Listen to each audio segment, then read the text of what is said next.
Can I beat Terraria, but I get a random item every 30 seconds? I'll be doing this challenge in Master mode, and I can only use the items that I get randomly. Starting out the challenge, I set up my magic storage and cut down some trees. Then I awaited getting my first random item. Since the items are truly random, I can get anything, even a post-Moonlord weapon pre-hard mode. Since the items are truly random, I can end up with a weapon, consumable, or in the case of my first item, a Martian dresser. I ended up getting a random piece of furniture. From that tree, I didn't even know trees could drop rotten eggs. And again, just my luck. After cutting down a few more trees, I decided to go explore the world a bit. Albeit very slowly because I had no movement items. In my travels, I found 2 living wood chests with some useful stuff in them. Once I was back from my very brief stint of exploration, I decided I would build some houses so I could get some NPCs to move in. But for some reason, I was unable to do this successfully. Cool. Oops. Oh. I spent the entire day and night building a giant apartment complex for all my NPCs to live in, and during the time of constructing this, my inventory filled with random items, but not all of them were bad. I ended up getting a Shroomite helmet, the fire gauntlet, and a weapon, the Flare-On, which is a weapon you normally get from killing Duke Fishron, so it's very powerful, and it ended up carrying me throughout the entire game. I'm not even lying, I used it to kill Moonlord. Also, during the whole construction process, this happened.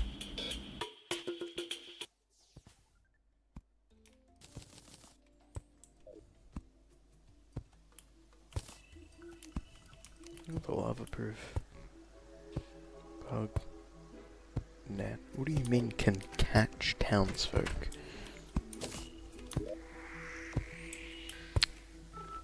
I'll be damned. I really can just pick up an NPC and plop them down. That's thanks to the Fargo's Mutant mod, because there's an NPC in it called the Squirrel, which sells placeable NPCs. But you don't always need to buy them from the Squirrel, because you can just pick them up. And then there was a thunderstorm, so I decided, let's use this bad weather to do some mining. And go mining I did for almost half an hour, with real time. During this time, I got the adamantite pickaxe, which is handy because since it's a post-hard mode pickaxe, I'd be able to skip a lot of the progression, including the Crimtane pickaxe and the molten pickaxe. Also, due to the nature of the challenge, I wouldn't need a lot of the hard mode ores, since I'd already have most of the things I need.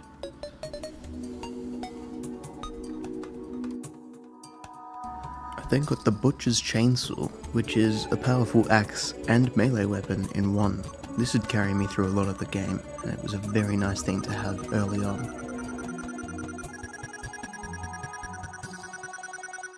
Oh. I just got Santa Claus. Cool.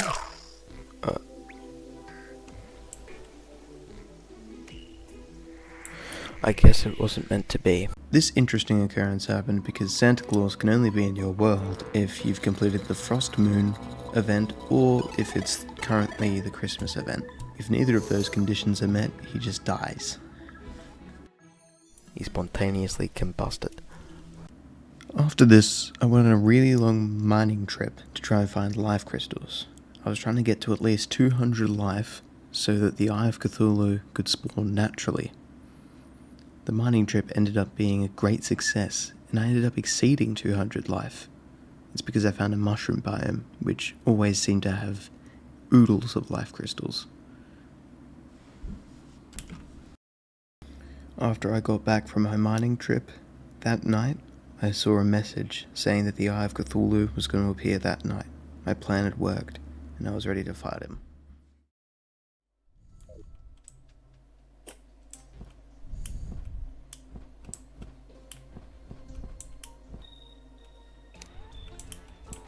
Here he is. Oh yeah. Look at that. Is it the bubble gun? I'd like to say the fight was difficult, but I had post-hard mode weapons, so it really wasn't. It was over in a second, and we had defeated the Eye of Cthulhu. Yeah, the flare-on might be a bit overpowered. Yes it is. At least for pre-hard mode. Off the heels of that stunning victory, I felt ready enough to take on the Brain of Cthulhu immediately. I didn't even bother setting up an arena because I knew the fight would be a breeze with the flare on. So I destroyed all the necessary crimson hearts and prepared to fight the boss. Oh crap.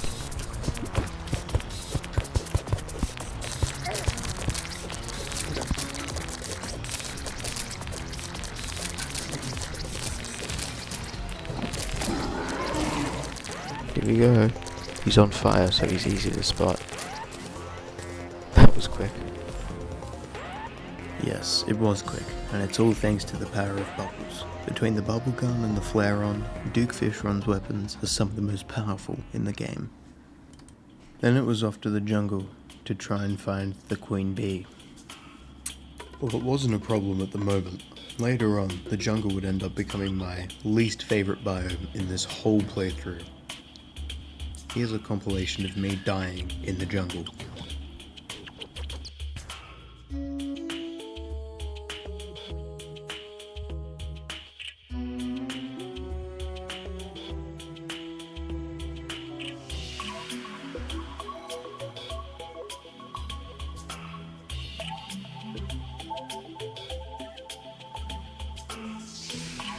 Eventually, after a while of searching, I was able to happen upon a queen bee nest, so I could fight the queen bee.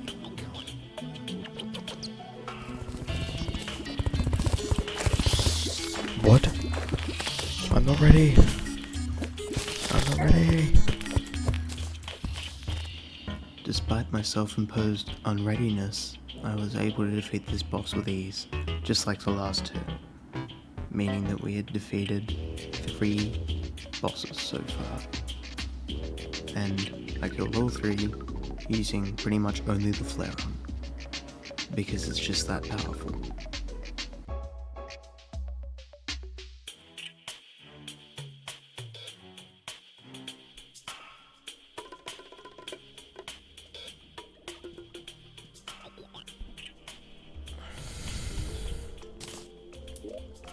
Possessed hatchet.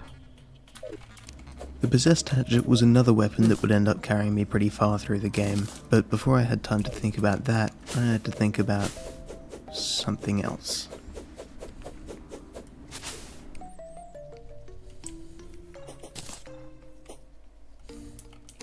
Oh crap.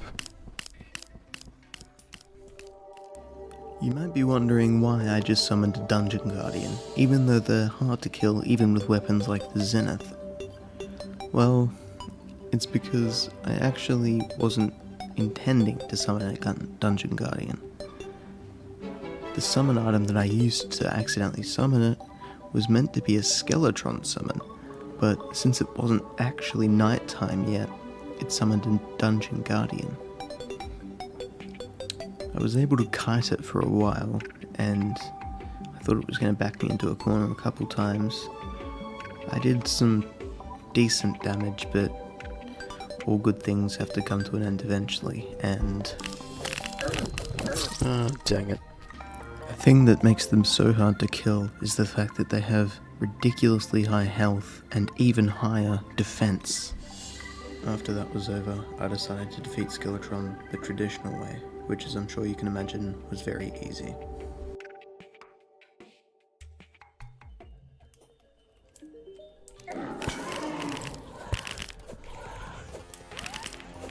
This is more like what I was hoping to do.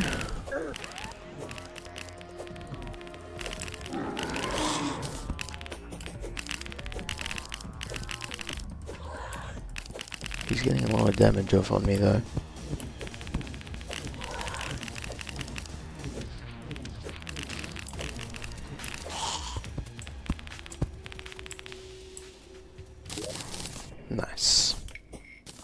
Now that Skeletron was defeated, there was just one pre-hard mode boss left to kill. Ignoring deer clops. And that's of course the Wall of Flesh. Luckily for me, I already had a elevator set up and an insta-bridge down in hell. So now all I had to do was get a guide voodoo doll and drop it in the lava. I spent a while on my bridge just clearing it out and hoping to find guide voodoo demon so that I could kill it and get its voodoo doll to summon the Wall of Flesh. I knew the Wall of Flesh fight would probably be not much harder than a lot of the other fights that we've already done, because I mean it is more difficult than all those other fights, but again we have the flare on, so any pre-hard mode boss isn't going to be too hard, ironically. Son of a bitch.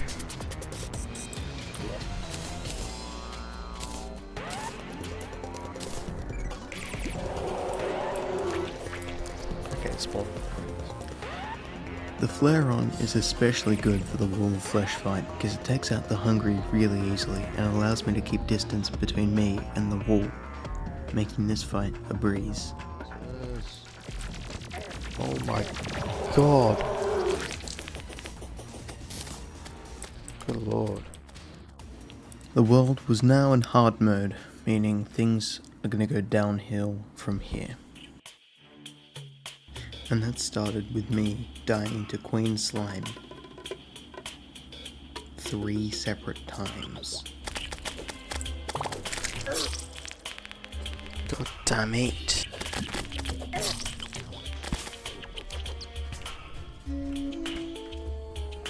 This is starting to affect me personally. And the reason it was affecting me personally is because Queen Slime is considered the first post-hard mode boss, and the easiest. Either her or the twins, I guess. But the fact that I had died to her 3 times really didn't rub me the right way.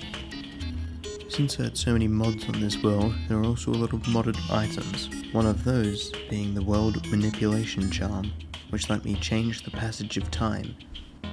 It worked in a similar way to the game Superhot, where as you move, time moves with you.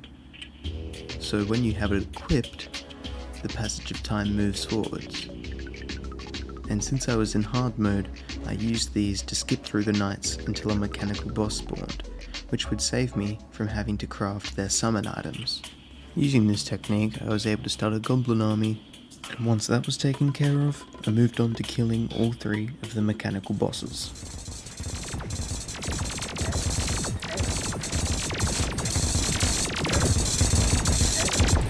Yes! First mechanical boss down. Yes! Come on. Come on. Eat him. Boom. Got him. You'll notice that I had a new weapon, the Solar Eruption, which is a weapon you normally get after killing the Solar Pillar, which is one of the 4 celestial pillars needed to summon Moonlord. So it's a pretty powerful weapon, and it ended up carrying me throughout the rest of hard mode. Now that I had defeated all 3 mechanical bosses, Plantera balls would start to spawn in the underground jungle. These could be destroyed to summon our next boss, Plantera. She's a pretty difficult boss, and I actually ended up having 1 failed attempt. Now or never.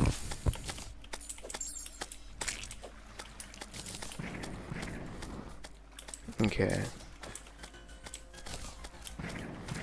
Oh my lord. There she is. The Plantera. Okay, I'm getting some good damage in actually. Which is nice. She is too though.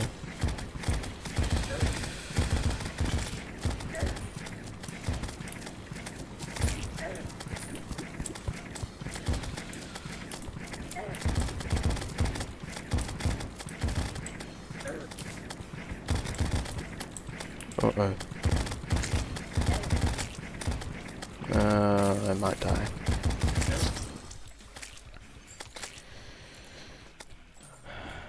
change that might to a will. But eventually, I was able to defeat her. Let's do this.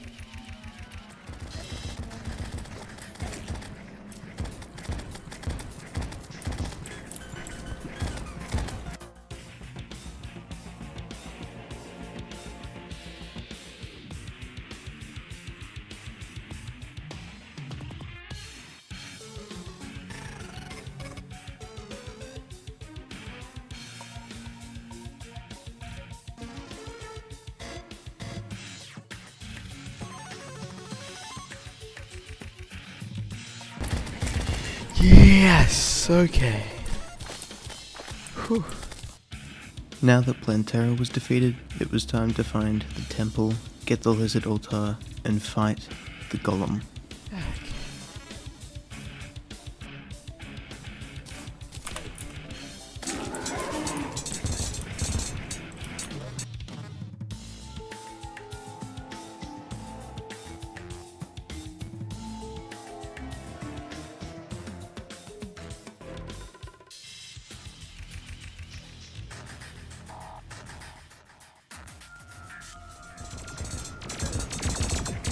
Getting angry.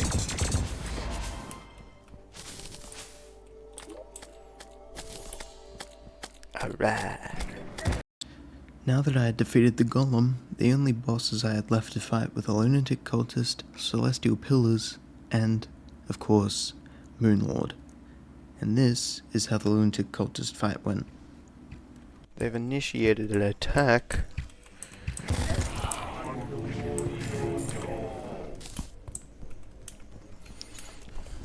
It took me a while to beat the lunatic cultist. This attempt alone took about 3 minutes, but overall I would have spent about 40 minutes just fighting the lunatic cultist in this playthrough.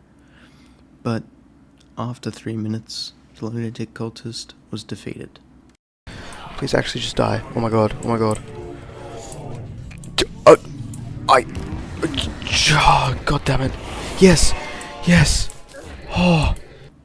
And now, with the lunatic cultist defeated, the only thing standing between me and victory were the celestial pillars and the Moonlord. Something surprising is that the pillars ended up being somewhat harder than the Moonlord fight, mostly because there were so many enemies that I just got overwhelmed. Worst one.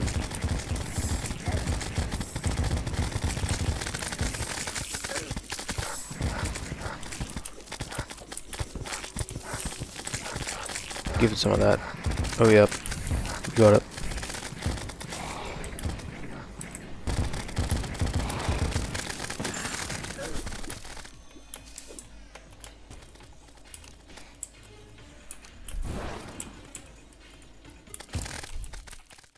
And then, once all the pillars were finally defeated, I went up to my sky platform to prepare for the Moonlord fight.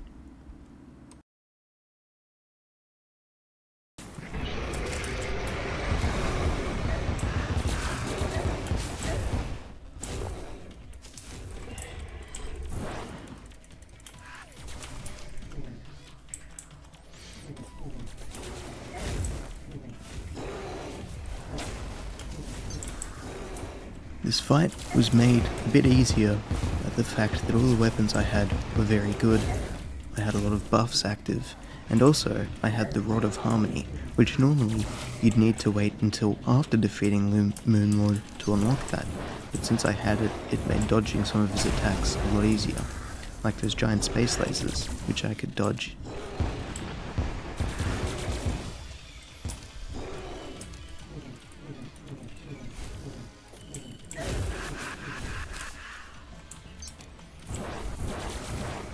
My Stardust Dragon ain't doing shit.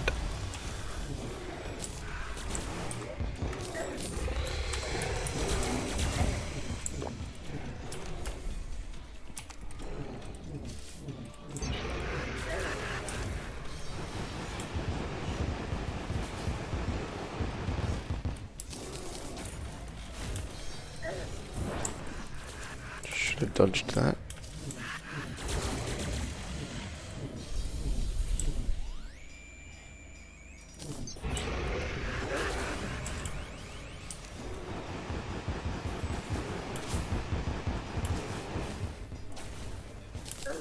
Oh no.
The Nebula Arcanum, which is one of the weapons I was using during this fight, was very handy because it would lock on to a specific target and deal a bunch of damage, which was good for taking down one hand at a time. And eventually, after chipping away at his health for a while and nearly dying. Okay, one hand down, one hand down. I did just take a fair amount of damage, so I'm gonna just coast for a bit.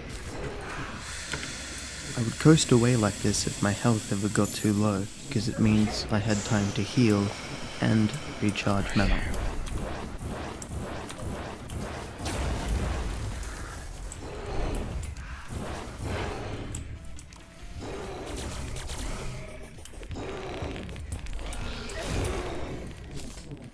Just coast, just coast, just coast.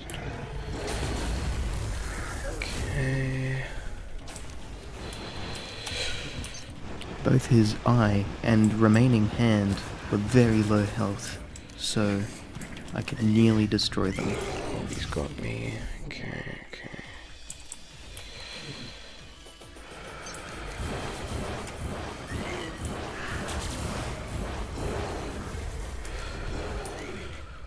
One eye left.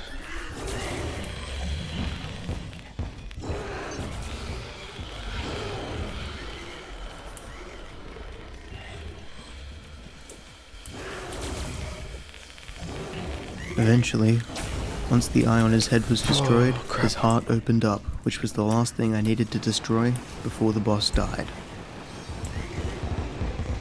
Okay. Okay, just the heart now. I'm gonna go in with melee. Okay.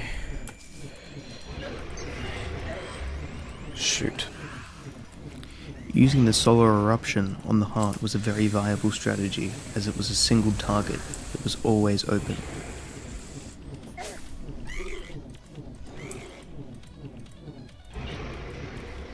The flare-on was also good for the heart when I couldn't quite reach with the solar eruption, as the bubbles would target the heart and do damage.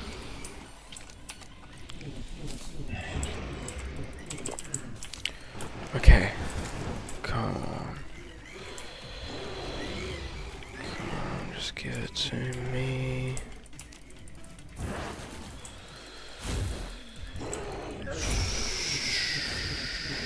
Shrimp cocktail.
No, come on, come on, come on, come on, come on.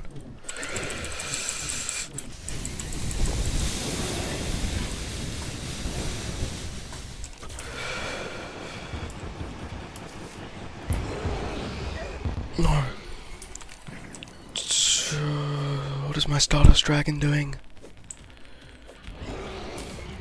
Other than not killing the boss.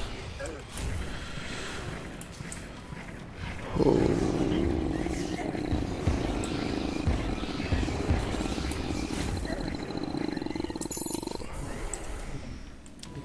His health was getting very low now, and I could taste victory. Okay, gotta dodge away when he does that. Shoot, no. Come on. Come on. Come on. Come on. Come on. Come on. Come on. Come on. Come on. Come on. Yes. Yes. Yes. Yes.